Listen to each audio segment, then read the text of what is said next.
Abaana ababadde sexually exploited, abaana ababadde ba victims of trafficking, abaana ababadde at risk of getting HIV/AIDS and other STDs tubajjeyo mu community ne tubawa vocational skills training ranging from tailoring, abamu basomye ebyenviiri, abamu basomye knitting, abamu basomye masanyalaze, abamu basomye motorbike mechanics.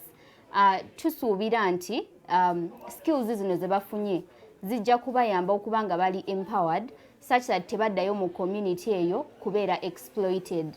Era tusuubira nti abamu ba social workers baffe bagenda kuba connectinga kuba employers kuba si buli omu asomye under this project kuba tureachinze over 1,500 young people.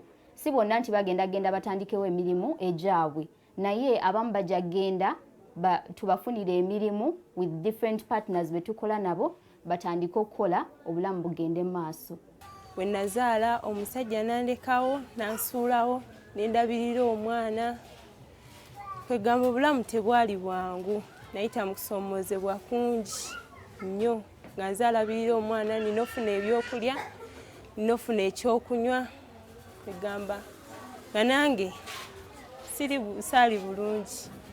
Obulamu bwange bugenda kuba butangavu mu maaso eyo kubanga kati nsobola okukola omulimu okusobola okumpeesa ssente ogw'obuvunaanyizibwa era nsobola okuyamba ku bannange be naleka mu ghetto okukyusa obulamu bwabwe.